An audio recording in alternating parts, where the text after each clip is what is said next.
오늘 우리가 읽은 이 말씀은 우리가 너무나도 잘 아는 말씀이죠. 탕자의 이야기로 우리가 잘 알고 있는 말씀이라 사실은 오늘 우리가 읽은 이 본문 안에 설교의 내용이 다 들어 있습니다. 그래서 사실 참 설교할 게 없는 그런 본문이지요. 그런데 어떻게 보면 오늘 읽은 우리 이 본문 속에 성경 전체 이야기, 또 우리의 신앙 이야기, 또 하나님 아버지의 마음이 다 담겨 있다라고 할 수도 있습니다. 그래서 오늘 이 말씀을 통하여서 하나님께서는 오늘 우리가 하나님 아버지의 마음을 깨닫고 또 그분 앞에 우리의 모습을 돌아보고 그 아버지 앞에 다시 서는 은혜가 있기를 원하시는 줄로 압니다. 저희 딸아이가 좀 재활이 집중적으로 필요한 시기라서 제가 사역하던 교회에서 양해를 구하고 잠시 휴직을 하고 아이를 돌보고 있습니다. 아이를 돌보다 보니 사역이 힘든 줄 알았는데 사역이 참 쉬웠구나 라는 그런 생각을 하게 됩니다. 이제 한 달이 되었는데 1년이 지나간 것 같은 그런 참 힘든 시간을 보내고 있는데요. 아이와 이렇게 시간을 거의 24시간 붙어서 일주일 동안 또 한 달 동안 보내다 보니 똑같은 삶의 반복입니다. 어떻게 보면 내일을 생각할 수 없는 하루하루를 보내게 되더라고요. 그런데 이 아이를 하나님께서 주셨을 때 처음 고백했던 것이 그래, 하루하루를 살자, 그런 마음으로 이 아이를 돌보기 시작했는데 우리 라일이와 함께 시간을 보내다 보니 하나님 아버지의 마음을 가르쳐 주시는 것 같아요. 물론 모든 부모들이 자식을 돌보면서 부모의 마음을 느끼고 깨닫겠지만 특별히 부모의 마음을 넘어서 하나님 아버지의 마음이 이렇구나, 우리를 향한 아버지의 마음이 이런 거구나 라는 것을 깨닫게 하시면서 특별히 오늘 이 누가복음 15장 말씀에 또 이 아버지와 두 아들의 이야기를 하나님께서 또 묵상하게 하셨습니다. 이 말씀의 비유가 우리에게 너무나 유명한 비유지만 그래서 우리가 잃어버린 양을 또 잃어버린 탕자를 찾는 이야기, 전도하는 이야기, 회개하고 하나님께 돌아오는 이야기로 우리가 생각을 하지요. 그렇습니다. 그런데 오늘 이 본문 뒤에는 참 더 깊은 하나님의 마음과 뜻이 담겨 있는데요. 우리 잠시 이 전체 비유의 배경을 한번 살펴보기 원합니다. 우리 누가복음 15장 1절에서 3절 말씀을 한번 같이 읽어보겠습니다.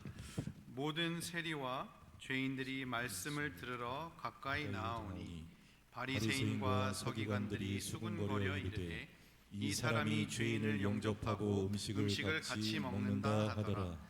예수께서 그들에게 이 비유로 이르시되, 예수님께서 누가복음 15장에 보면 비유를 세 가지를 말씀하세요. 첫 번째 비유는 잃어버린 양에 대한 이야기입니다. 한 마리 양을 잃어버려서 목자가 그 양을 찾아 나서는 이야기이고요. 두 번째 비유는 잃어버린 동전에 대한 비유입니다. 동전을 잃어버려서 그 동전을 찾기 위해서 주인이 여기저기 뒤지고 노력하는 그런 모습이 나와 있고, 세 번째 비유가 바로 잃어버린 아들에 대한 이야기이지요. 그런데 그 비유들을 이야기하기 전에 1절에서 3절에 보면 예수님께서 세리와 죄인들과 함께 있는 모습이 기록되어 있습니다. 주님께서는 이 땅 가운데 오셔서 물론 모두를 위해서 오셨지만 주님의 마음은 특별히 가난한 자들, 연약한 자들, 소외된 자들에게 주님의 시선이 오래 머물러 있었습니다. 그들과 함께 음식을 나누기도 하고 교제하고 또 특별히 말씀을 나누고 있을 때에 2절에 보면 바리새인과 서기관들이 수군거려 이 사람이 죄인을 영접하고 음식을 같이 먹는다. 그 당시에 창기들, 세리들 다 부정하고 더러운 인생들로 취급받았죠. 그래서 내가 그들과 함께 식사를 한다는 것은 있을 수 없는 일입니다. 그들과 함께 내가 식사하고 이야기하고 교제한다는 것은 나도 그들과 같이 더럽고 부정한 사람이다 라는 것을 보여주는 것이었거든요. 그래서 예수님께서 그들과 함께 교제하고 식사한다는 것은 예수님도 부정해지는 그런 행위였습니다. 그런 예수님을 보면서 이 바리새인과 서기관들이 예수님을 비방하고 어떻게 저럴 수 있는가, 어떻게 유대인이 저럴 수 있는가, 어떻게 랍비라고 하고 선생이라고 하는 자가 저럴 수 있는가라고 하면서 지금 예수님을 비난하고 있습니다. 이 세리와 죄인들이 있고 바리새인과 서기관들이 모여 있는 그 자리에서 예수님께서 오늘의 이 비유들을 이야기하면서 특별히 그 비유들 중에 핵심이 되는 우리가 읽은 이 누가복음 15장 11절 이하의 말씀을 하시는데요. 우리 11절 12절 말씀도 함께 읽어보겠습니다. 시작. 또 이르시되 어떤 사람에게 두 아들이 있는데 그 둘째가 아버지에게 말하되 아버지여 재산 중에서 내게 돌아올 분깃을 내게 주소서 하는지라 아버지가 그 살림을 각각 나누어 주었더니. 탕자 이야기로 알고 있지만 성경은 분명하게 오늘 이 비유가 두 아들이 있었다라고 이야기합니다. 아버지와 두 아들의 이야기입니다. 아버지가 상당히 부유한 그런 아버지였던 것 같습니다. 아들이 둘이 있었는데 둘째 아들이 아버지 밑에서 사는 것이 너무나 좀 고달프고 지루하고 또 이제 진절머리가 나는 겁니다. 그래서 아버지의 이 재산을 내가 빨리 물려받고 싶고 이제는 아버지의 그런 통제와 아버지의 관여 없이 내가 자유롭게 살아가고 싶은데 참을 수가 없는 겁니다. 그래서 하루는 아버지를 찾아가서 아버지, 저에게 주셔야 될 유산을 주십시오. 저 이제 나가서 독립해서 혼자 살겠습니다. 요즘은 흔한 일이잖아요. 요즘은 이제 대학교만 들어가면 독립하겠다라고 우리 청년들이 그러는데 이 당시에는 아버지의 권한이 절대적인 그런 고대 근동의 시대 가운데 유산이라는 것은 장남에게 3분의 1을 주도록 되어 있습니다. 그리고 나머지 아들들이 그 남은 3분의 1을 나누어서 갖게 되는데 오늘 이 비유 가운데 두 아들이 있었으니 그 둘째 아들이 받아야 될 분깃은 아버지 유산의 3분의 1이죠. 그런데 중요한 것은 이 유산은 아버지가 죽어야만 자식들에게 주는 유산, 그 분깃인 겁니다. 그러니 아들이 가서 지금 나에게 유산을 주십시오라고 하는 것은 나 지금 당장 아버지 죽어버렸으면 좋겠습니다 라는 말과 똑같습니다. 그렇게 말하면서 아버지, 나 이제 아버지 꼴도 보기 싫고 아버지 죽어버렸으면 좋겠으니 당장 나에게 유산을 주십시오 라고 하는 정말 페류나와 같은 그런 모습을 보여주고 있습니다. 더 충격적인 것은 그 당시 그래서 사실 이 바리새인과 서기관들이 이 이야기를 들을 때 이것은 용납할 수 없는 이야기입니다. 어떻게 감히 아버지에게 저럴 수가 있냐. 더 충격적인 것은 아버지가 그 이야기를 듣고 아들을 쫓아내도 모자를 파내 아들에게 자신의 유산을 여기저기서 모아서 아들의 분깃을 줍니다. 이것은 그 당시 문화에서는 받아들일 수 없는 이야기였습니다. 그런데 그렇게 그 아들이 아버지 유산을 3분의 1이지만 엄청나게 큰 유산이었겠죠. 그 돈을 들고 아버지와 멀리 떨어진 곳으로 나아가서 허랑방탕하게 자기 하고 싶은 대로 아버지를 떠나면 이제 내가 자유한 인생, 내가 원하는 인생, 정말 인생다운 인생을 내가 살아갈 수 있겠다 해서 그 인생을 살아가는데 우리가 본문에서 읽었죠. 어떻게 된지 여러분 다 아시잖아요.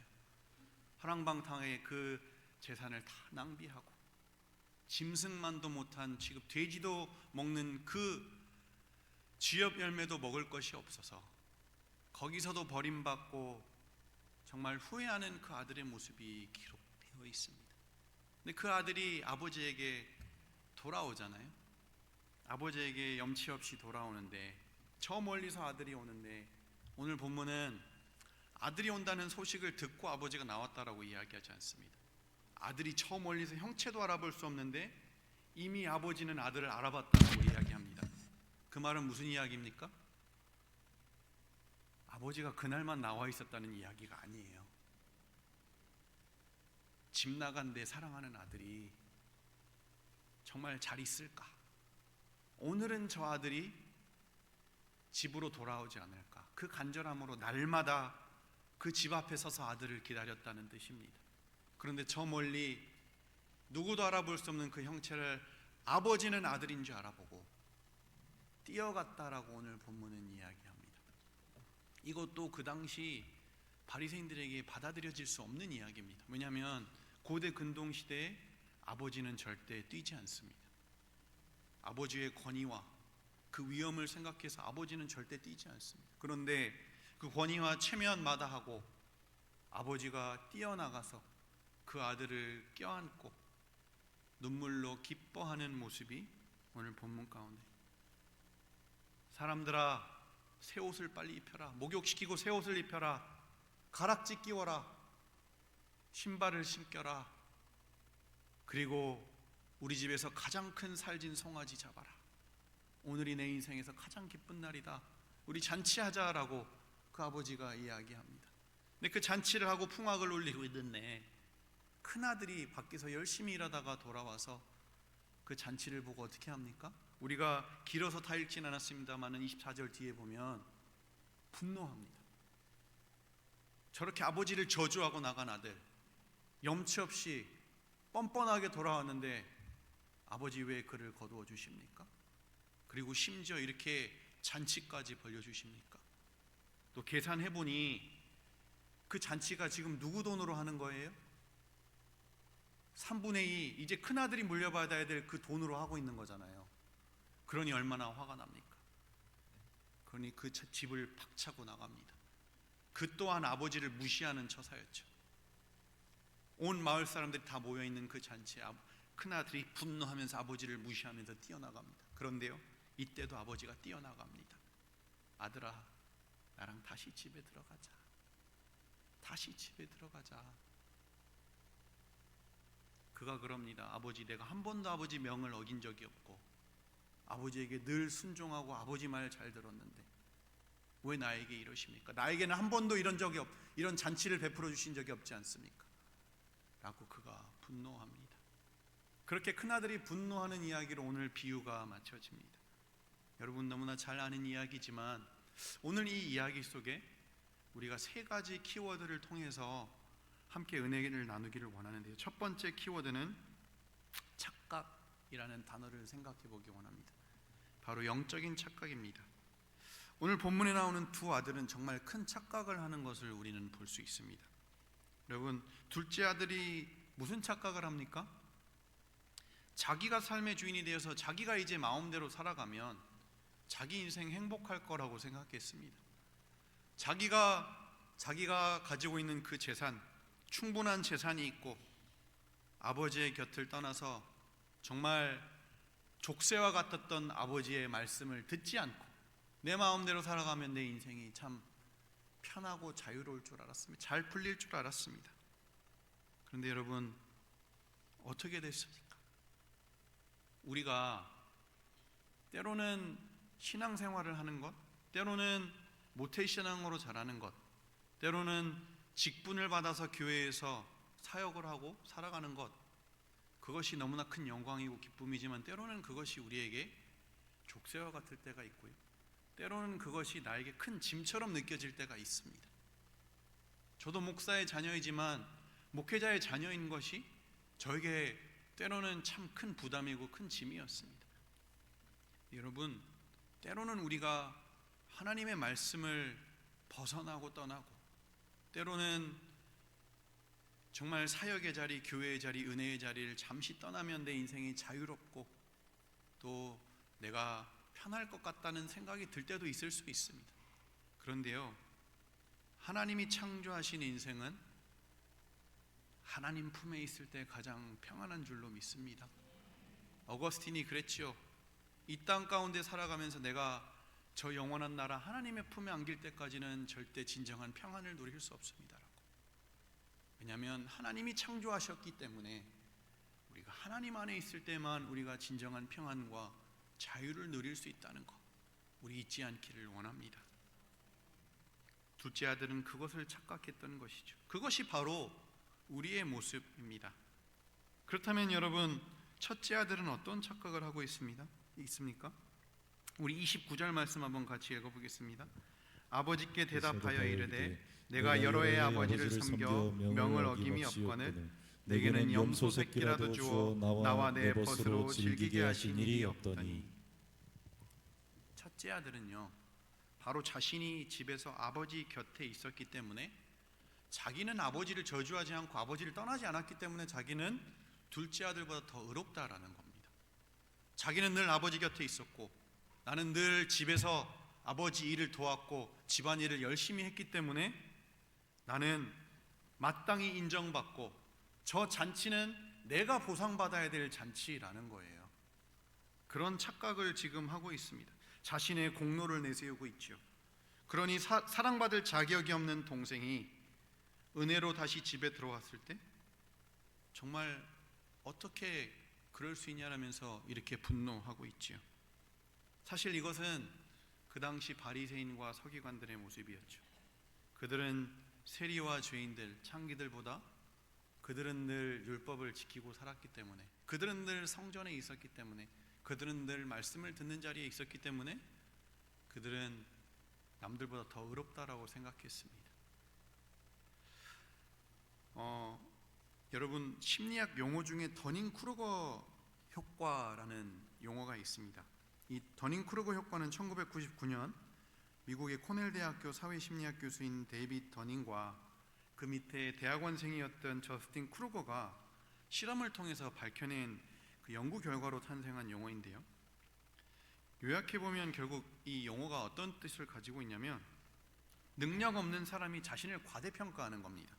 능력 없는 사람이 자기가 잘못된 결정이나 실수를 하고도 능력이 부족하기 때문에 자신의 실수를 알아차리지 못하는 현상을 더닝크루거 현상, 더닝크루거 효과라고 말합니다. 사진을 보시면 실제로 나의 모습은 고양이와 같은데 거울을 보면서 나는 사자와 같은 존재라고 착각하고 있는 거죠. 어쩌면 이 더닝크루거 효과 현상이 교회를 다니는 많은 현대인들의 모습이 아닐까, 그런 두려운 생각이 듭니다. 하나님의 권위와 은혜가 우리의 삶 가운데 사라지면 나 모태신앙이야, 우리 집안 3대째 믿음의 가문이야, 나 20년, 30년, 40년, 아니 나 50년 신앙생활했어, 나 교회에서 이런 사역하고 이런 중직이야, 나 장로야, 목사야, 권사야 라고 말하지만 하나님의 은혜와 다스림과는 전혀 상관없는 삶을 살아가는 모습, 마치 영적인 사자가 되는 것처럼 그렇게 자신만만하게 살아가지만 실제로 내 영적인 현주소는 초라한 고양이와 같은데 말이죠. 바로 첫째 아들과 그가 대변하고 있는 바리새인과 서기관들의 모습이 이렇습니다. 하나님의 집에 늘 거하는 아들이고 아버지 가까이서 늘 아버지의 명을 어기지 않고 순종했다는 그 아들, 선택받은 유대인이라고 늘 회당에서 가장 가까이 말씀을 날마다 공부하고 듣는 사람들입니다. 그런데 그들이 그렇기 때문에 우리가 의롭고 구원을 받을 만하다고 자부하고 그런 큰 영적인 착각에 빠져 있는 모습을 오늘 비유는 우리에게 지적하고 있습니다. 마지막에 동생을 그렇게 정죄하고 분노하지만 정작 자신도 아버지를 이용하고 아버지의 재산을 탐하고 그 모습이 아버지를 수단으로 이용하고 아버지를 사랑하지 않는 모습이 둘째 아들과 똑같은데 말이죠. 아니 어쩌면 이 큰아들이 하고 있는 착각이 둘째 아들이 하고 있는 착각보다 더 위험할지도 모릅니다. 사랑하는 여러분, 내가 내 옆에 있는 사람보다 한 주간 더 의로운 삶을 살았고 내 신앙이 영적으로 더 깊기 때문에 내가 오늘 이 자리에 하나님 앞에 당당하게 나와 있는 거 아니지 않습니까? 우리 모두 다 하나님의 긍휼이 필요하기에 우리가 오늘 이 자리에 하나님 앞에 나왔습니다. 하나님 앞에 나의 낮음과 나의 작음을 알고 주님, 나 같은 죄인 살리신 주님의 은혜 때문에 그 은혜가 없으면 내가 살 수 없기에 오늘도 그 은혜 구하고자 주님 앞에 나왔습니다 라는 그 고백을 오늘 우리가 모두 할 수 있기를 주님의 이름으로 축복합니다. 두 번째 키워드는 망각입니다. 바로 은혜의 망각입니다. 우리 17절 말씀 한번 다시 읽어보겠습니다. 이에 스스로 돌이켜 이르되 내 아버지에게는 양식이 풍족한 품꾼이 얼마나 많은가, 나는 여기서 줄여 죽는구나. 그가 둘째 아들이 밖에 나가서 그렇게 허랑방탕하게 살다가 그 재산을 다 탕진하고 비로소 그가 궁핍해진지라라고 합니다. 비로소 그가 궁핍해진지라. 그 다음에 그가 17절에 이에 스스로 돌이켜 이르되 내 아버지에게는 양식이 풍족했는데 아버지 집에 있는 품꾼들은 얼마나 많았는가. 집에서는 참 모든 것이 풍족하고 부족함이 없었는데 내가 여기서 줄여 죽는구나 라는 것을 그가 깨닫고 집에 있을 때 아버지와 함께 했을 때 그 시간과 그 모든 것이 얼마나 큰 은혜였는지를 그가 기억합니다. 그런데 이 둘째 아들은 아버지와 보냈던 그 시간이 진부하고 그곳을 벗어나고만 싶고 참 너무나 아버지의 사랑과 은혜가 당연했기에 그 집을 떠나고 싶었죠. 근데 집을 떠나고 나서야, 그리고 모든 것이 세상에 있는 그것들이 가치가 없다는 것을 깨닫고 나서야 나에게 주셨던 그 모든 것이 얼마나 큰 선물이었고 은혜였는지를 그가 깨닫습니다. 여러분, 우리가 그렇지 않습니까? 하나님이 그 모든 은혜를 주셨을 때는 잘 감사하지 못합니다. 그런데 우리가 건강을 잃어버리고 나서는 건강의 복이 얼마나 큰 은혜였는지 깨닫습니다. 자녀가 아프고 나서는 자녀의 복이 얼마나 큰 은혜였고 주님이 붙들어 주신 그 은혜가 얼마나 큰 은혜였는지를 깨닫게 됩니다. 그 은혜를 망각하고 있는 이 둘째 아들의 모습. 그런데 여러분, 큰 아들은 어떻습니까? 작은 아들이 돌아왔을 때 그 은혜가 베풀어지는 것을 보고 분노했지요. 아버지의 재산을 날려먹은 이 아들이라고 하면서 살진 송아지를 잡고 잔치를 베푸는 것에 대해서 못마땅해 합니다. 어떻게 보면 저놈은 아버지 죽었으면 좋겠다고 말하면서 자기 재산 다 말아먹고 이렇게 방탕하게 살다 온 호적에서 파도 모자란 놈인데 아버지 왜 바보같이 왜 미련하게 저 아들을 다시 받아주십니까? 그러자 아버지께서 이렇게 말씀하시죠. 30절 31절입니다. 아버지의 살림을 장녀들과 함께 삼켜버린 이 아들이 돌아오매 이를 위하여 살진 송아지를 잡으셨나이다. 아버지가 이르되 예 너는 항상 나와 함께 있으니 내 것이 다 내 것이로되. 아들아, 너는 나와 항상 함께 있지 않니? 그러니 내 것이 다 내 것이다 라고 하시는 것은 바로 아들아, 너는 지금 나와 함께 이 집에 거하면서 내가 너를 위하여 예비한 모든 은혜를 지금 다 누리고 있지 않니? 나의 모든 것을 너의 것으로 너는 이미 다 가지고 있지 않니? 라고 말씀하시는 겁니다. 바로 큰아들에게 이미 주어진 아버지의 사랑, 자신의 모든 것을 그 큰아들을 위해서 내어주신 그 사랑을 말씀하시는 겁니다. 큰아들은 아버지의 조건 없는 은혜를 집에서 날마다 누리고 있음에도 그것을 망각하고 있습니다. 아니, 어쩌면 알면서도 그것이 너무나 익숙해지고 당연해졌는지 모르겠습니다. 여러분, 우리도 은혜와 사랑이 너무나 당연하고 반복되면 우리는 그것을 권리로 생각합니다. 우리는 그걸 고마워할 줄 모릅니다. 가족에게도, 사랑하는 남편과 아내에게도, 자식이 부모에게도요, 그것이 너무나 익숙해지고 당연해지면 그것이 우리의 권리가 됩니다. 부모가 자식을 사랑하는 것 당연하지만 그것이 은혜이지만 그것은 권리로 받아들일 것이 아니거든요. 그런데 오늘 둘째 아들이 그렇게 하고 있습니다. 여러분, 혹시 여러분의 삶이 평안하십니까? 너무 순탄하고 평온하게 신앙생활 여기까지 해오셨습니까? 주님이 주신 축복을 누리며 참 살아오셨습니까?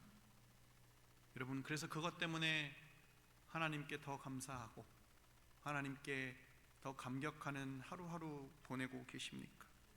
아니면 그것 때문에 오히려 여러분의 믿음이 무뎌지고 안일해지고 흔들리고 있지는 않으십니까? 우리가 지금 누리는 이 평안함과 순탄함이 내가 누리고 있는 은혜를 망각하게 하고 나의 믿음을 무뎌지게 하고 있다면 어쩌면 여러분, 그 평안함이 여러분에게 복이 아닐 수도 있습니다.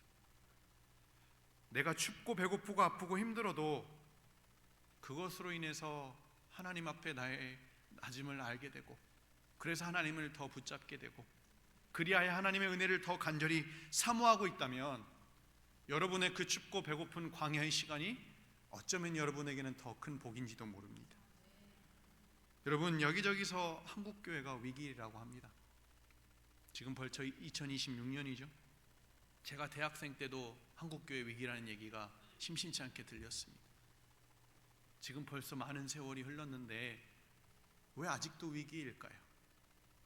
뭐 교인 수가 줄어들어서 그렇다, 코로나 때문에 그렇다, 재정이 줄어서 그렇다, 뭐 여러 가지 이야기를 할 수 있습니다. 그런데 여러분, 한국교회의 진짜 위기는 교회의 은혜를 망각하는 바리새인과 아들들과 같은 그런 성도들이 점점 늘어나기 때문이 아닐까요? 교회의 사랑은 없어지고 행정과 사역과 율법만 증가하고 있는 요즘, 영광의 시대를 경험했던 한국교회가 이제는 그 은혜를 망각하고 값싼 은혜로 한국교회의 기초가 무너지고 흔들리는 건 아닌지 생각해 보게 됩니다. 은혜를 받고 혼자 누리는 데에는 익숙해졌지만 그 은혜로 인해 기뻐하고 감사하는 일, 그래서 은혜를 흘러보내는 일에는 우리가 소홀하고 참 연약해진 모습이 우리의 모습이 아닐까 돌아보게 됩니다. 여러분, 믿음이 무엇입니까? 믿음은 내가 얼마나 선하게 살아가느냐, 내가 주님을 위해서 얼마나 많이 일을 하느냐가 아닙니다. 종교개혁자 칼빈은 믿음은 하나님의 은혜를 아는 지식, 그리고 그 하나님의 은혜에 반응하는 것이라고 했습니다. 내가 하나님의 은혜를 얼마나 깊이 알고 그에 대해서 보이느냐, 그에 대해서 어떤 반응을 보이느냐가 바로 우리의 믿음이라는 겁니다. 사랑하는 성도 여러분, 오늘 우리가 망각하고 있고 너무나 익숙하게 당연하게 여기는 은혜, 하나님의 사랑, 그것이 있다면 오늘 우리 자리에서 하나님 앞에 회개하고 그 은혜를 기억하고 회복할 수 있기를 원합니다. 그래서 그 은혜를 기억하기 위해 날마다 은혜의 자리를 사모하고 은혜의 자리에 나오기에 힘쓰고 예배의 자리, 기도의 자리, 말씀의 자리에 가까이 하는 여러분 되시기를 주님의 이름으로 축복합니다. 세 번째 키워드는 바로 사랑입니다. 아버지의 마음, 아버지의 사랑이지요. 성경에서 오늘 이 비유는 어쩌면 신약 성경 전체에서 복음을 가장 선명하게 보여준 비유라고 할 수도 있습니다. 우리 22절에서 24절 말씀 한 번 더 읽어보겠습니다. 아버지는 종들에게 이르되 제일 좋은 옷을 내어다가 입히고 손에 가락지를 끼우고 발에 신을 신기라. 그리고 살진 송아지를 끌어다가 잡으라. 우리가 먹고 즐기자. 이 내 아들은 죽었다가 다시 살아났으며 내가 잃었다가 다시 얻었노라 하니 그들이 즐거워하더라. 아멘. 우리 31절 32절도 비슷한 말씀입니다. 다시 읽어보겠습니다. 아버지가 이르되 예 너는 항상 나와 함께 있으니 내 것이 다 내 것이로되 이 내 동생은 죽었다가 살아났으며 내가 잃었다가 얻었기로 우리가 즐거워하고 기뻐하는 것이 마땅하다 하니라. 아멘. 여러분, 여기서 아버지의 기쁨이 느껴지십니까? 오늘 우리가 읽은 이 비유는 우리가 탕자의 이야기라고 하지만 사실 두 아들에 대한 이야기라고 했지만 핵심 이야기는 아들들의 이야기가 아닙니다. 둘째 아들, 큰 아들에 대한 이야기도 아니고요, 바로 아버지에 대한 이야기입니다. 바보 같은 아버지, 어떻게 보면 참 어리석고 미련한 아버지, 재산을 낭비하듯 아낌없이 남김없이 다 털어서 내어주시는 아버지, 바로 탕부의 이야기입니다. 주님은 오늘 이 이야기를 통해서, 이 비유에 나오는 이 아버지의 모습을 통해서 우리를 향하신 하나님 아버지의 모습이 어떠한 모습인지 우리가 조금이라도 느끼고 깨닫기를 원하고 계시는 겁니다. 여러분, 기쁜 소식이 복음이잖아요. 이 기쁜 소식이 무엇입니까? 바로 저와 여러분에게도 비록 우리의 모습이 때로는 큰 아들과 같고 때로는 작은 아들과 같지만, 아니 어쩌면 그 두 모습이 우리에게 다 있지만 여전히 우리에게는 아버지가 계시다는 사실, 그것이 기쁜 소식입니다. 여러분, 죽었던 자녀를 다시 살리시고 잃어버렸던 자식을 다시 찾기를 기뻐하시는 그 사랑의 하나님 아버지에 대한 이야기. 오늘 주님은 이 말씀을 하시면서 바로 그 아버지에게 돌아갈 수 있는 유일한 길이 오늘 이 이야기를 하시는 예수님 자신에게 있다라는 것을 우리에게 가르쳐 주시는 겁니다. 여러분, 사실 오늘 이 이야기에 동생이 집을 나갔는데 이 동생을 찾으러, 작은 아들을 찾으러 나갔다라고 하는 사람에 대한 이야기가 없습니다. 어떻게 아무도 이 가족이 떠나갔고 가족이 이제는 집에 돌아오지 않는데 그를 찾아 나갈 생각을 하지 않지라고 생각할 수 있습니다. 네, 여러분, 그 당시의 문화, 그 당시의 관례상 마땅히 큰형이 동생을 찾으러 가야 되는 겁니다. 그런데 큰형은 오히려 그 동생을 저주하고 정죄하고 오히려 그 동생이 돌아오지 않기를 원했죠. 그것을 보면서 아버지의 마음은 얼마나 아프셨을까. 그래서 아버지의 또 다른 아들, 진정한 큰형이 우리를 찾아오셔야만 했습니다. 사랑하는 성도 여러분, 하나님께서는 잃어버린 아들을 찾으시기 위해서 하나님의 아들을 이 땅 가운데 우리를 찾아오시도록 하셨습니다. 오늘 말씀을 묵상하면서 어느 한 권사님의 이야기가 생각이 났습니다. 저희 부모님이 목회하실 때 있었던 일인데요, 이 권사님은 상당히 부유하고 또 잘 베풀고 또 사람들에게 식사 대접도 잘 하고 그러다 보니 사람들에게 참 인기가 많고 그 권사님을 따르는 사람들이 많았습니다. 그래서 그 권사님, 그런데 또 참 이상하게 교회 오면 자기도 이렇게 관심받고 대접받는 거를 참 좋아하셨어요. 교회 가면 늘 스포트라이트를 받는 자리에 있어야 되고 늘 사람들이 자기를 알아줘야 되고 목사님, 사모님이 자기를 늘 이렇게 인정해주고 좀 높여줘야만 하는 그런 모습이 있었습니다. 저희 부모님도 또 사람인지라 또 그런 그 권사님의 성향을 알고 잘 챙겨드렸죠. 근데 하루는 좀 굉장히 케어가 필요한 그런 세 가족이 교회를 찾아왔습니다. 그러다 보니 여러분, 교회의 모든 성도들과 목자의 관심은 새로운 영혼에게 가야 되잖아요. 이제 목사님, 사모님이 그 영혼을 한 주, 두 주, 한 달, 두 달 이렇게 돌보다 보니 그 권사님에게 관심이 좀 소홀했던 것 같아요. 근데 권사님이 그게 서운했던 거예요. 그동안 나한테 그렇게 잘해주다가 저렇게 새 가족들이 왔다고 이제 나한테는 관심도 안 갖는구나, 그렇게 서운하고 섭섭한 마음이 드셨던 것 같습니다. 그러던 중에 부모님께서 큰 교통사고를 당하셔서 2달 동안 병원에 입원하시면서 교회 나오실 수 없는 그런 일이 있었습니다.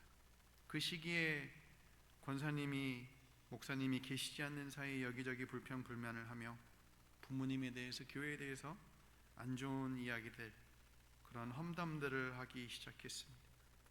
결국 2달 가까이 됐을 때 교회를 휘젓고 자기를 따르던 많은 성도들을 데리고 교회를 나가버렸습니다.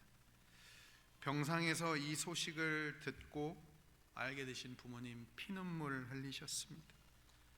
사고로 몸이 아프고 고통스러운 것이 아니라 참 마음이 영혼이 고통하며 아파하시는 부모님을 보며 저는 분노했습니다.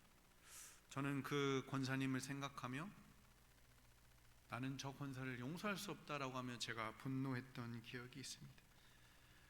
그런데 이 일은 여러분, 목회를 하고 나서도 아무리 많이 겪어도 참 익숙해지지 않습니다.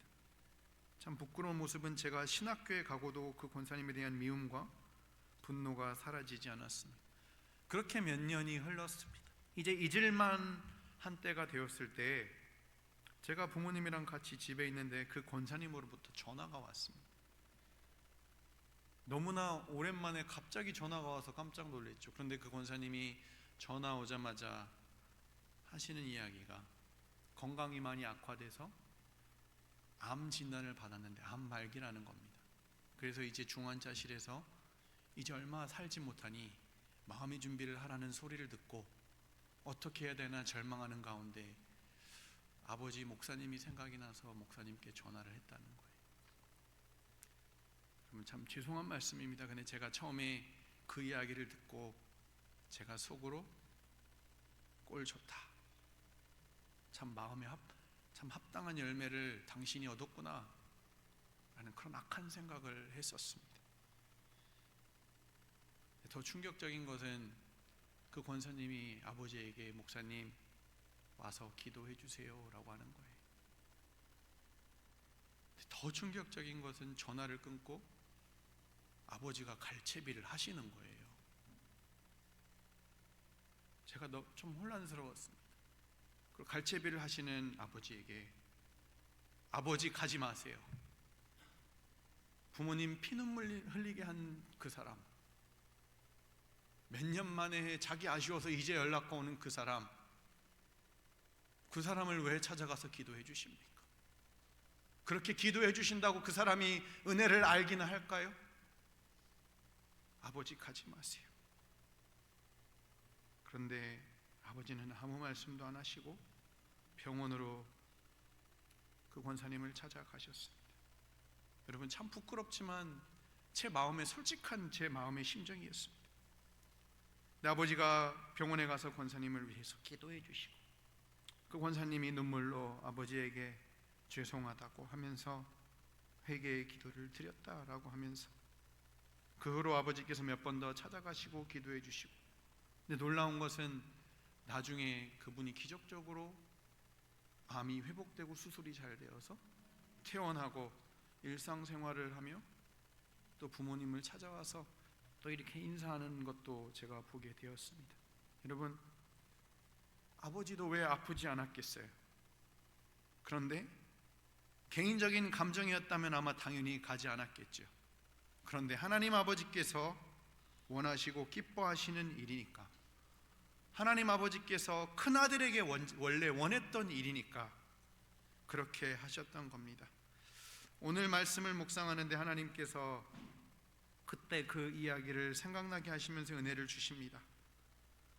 하나님 아버지의 모습이 바로 하나님 아버지가 원했던 큰아들의 모습이었구나.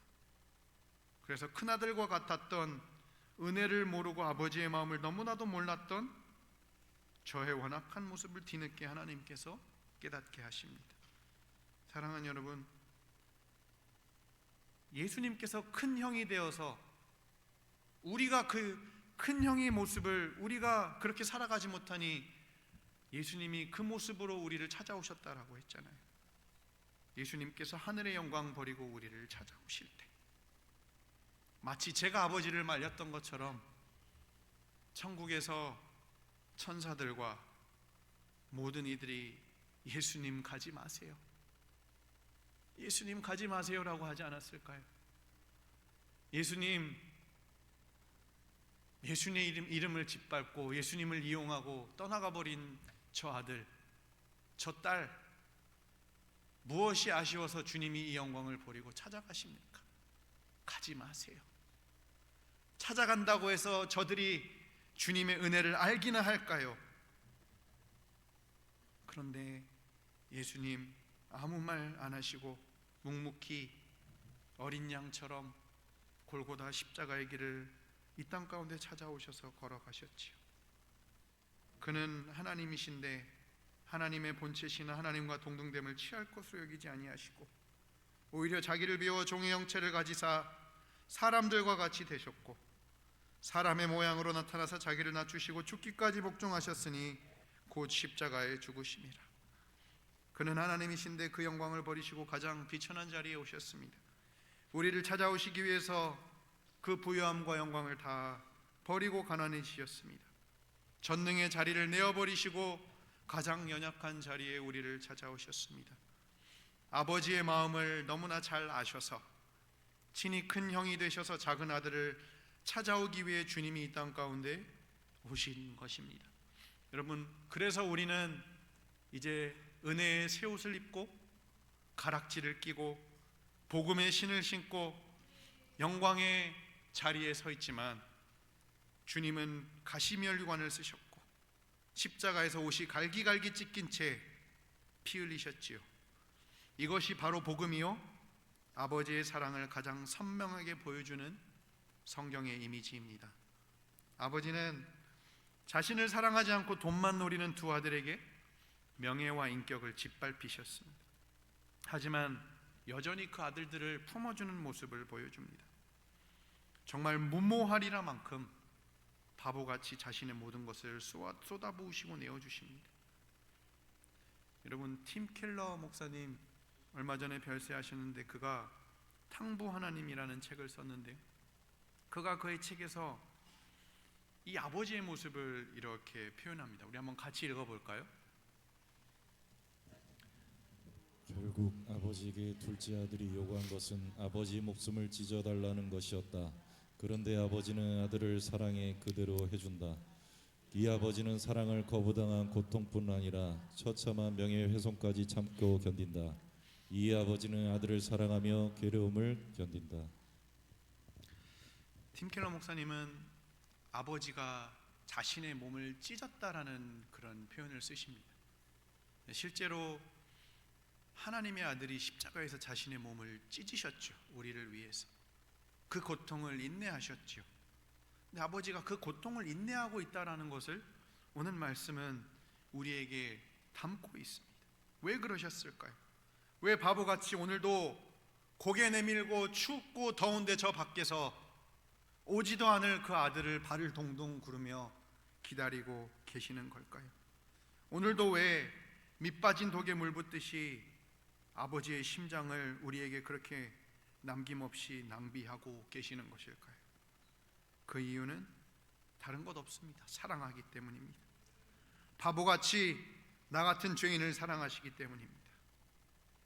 그래서 그 이유는 우리에게 있는 것이 아닙니다. 우리의 어떠함이 아니라 하나님이 어떠한 분이시냐 때문에 하나님이 우리를 아낌없이 남김없이 후회 없이 사랑하시는 겁니다. 많은 사람들은 오늘 본문의 이야기를 탕자의 이야기라고 기억한다라고 했죠. 그런데 오늘 비유의 더 정확한 이름은 탕부의 이야기가 맞습니다. 여러분, 영어로 prodigal God이라는 단어를 씁니다. 탕부 하나님. 사실 이 prodigal이라는 단어 하나님 앞에는 쓸 수 없는 단어입니다. 방탕한, 사치스러운, 낭비하는 이라는 단어이죠. 그런데 오늘 이 비유에서는 하나님께서는 참 사치스러울 정도로 자신의 사랑을 아들들에게 낭비하는 모습을 우리는 볼 수 있습니다. 아들들의 잘못을 뛰어넘는 아버지의 사랑. 오늘도 아버지처럼 자기를 사랑하지도 않고 순종하지도 않고 받은 은혜를 당연시하며 은혜를 망각하고 살아가는 그런 큰아들 작은아들과 같은 저와 여러분을 위해서 하나님은 여전히 목을 내어놓고 기다리고 계십니다. 그래서 바보같이 오늘도 아버지의 권위를 무시하고 제멋대로 살아보겠다는 우리, 돌아오지도 않을 우리, 돌이키지도 않고 방탕하게 살아가는 우리를 애타게 기다리시면서 하나님이 오늘은 내 사랑하는 아들이 내 앞에 진심으로 진정으로 나오지 않을까, 그가 은혜를 기억하고 오늘은 진심으로 나의 품에 달려오지 않을까 기다리고 계셔서 하나님이 저와 여러분을 오늘 이 자리에 부르신 줄로 믿습니다. 사랑하는 여러분, 세상이 참 어렵습니다. 경제적으로도 참 어렵고 살아가기 힘든 그런 시대를 우리가 살아가는데 희망이 없다라고 이야기합니다. 여러분 가정에도 우리가 희망이 없고 사업장에도 희망이 없고, 근데 여러분 가정에서 또 사업장에서 경제가 회복될 기미가 보이기 때문에 희망이 있고, 자녀들이 변화되는 모습을 보이기 때문에 희망이 있는 것이 아니고, 사회가 좀 이제 살만하고 정부가 좀 어떤 살만한 정책들을 내놓기 때문에 우리에게 희망이 있는 것이 아니라 바보 같은 탕부 하나님, 남김없이 아낌없이 우리에게 모든 것을 내어주시고 자신의 생명까지 내어주시며 우리를 오늘도 기다리시는 그 하나님이 우리의 유일한 희망인 줄로 믿습니다. 오늘 그 하나님 앞에 오늘 여러분 반응하셔서 그분 앞에 여러분의 삶을 내어드리고 그분 앞에 오늘 믿음으로 나아오는 여러분 되시기를 주님의 이름으로 축복합니다. 기도하겠습니다.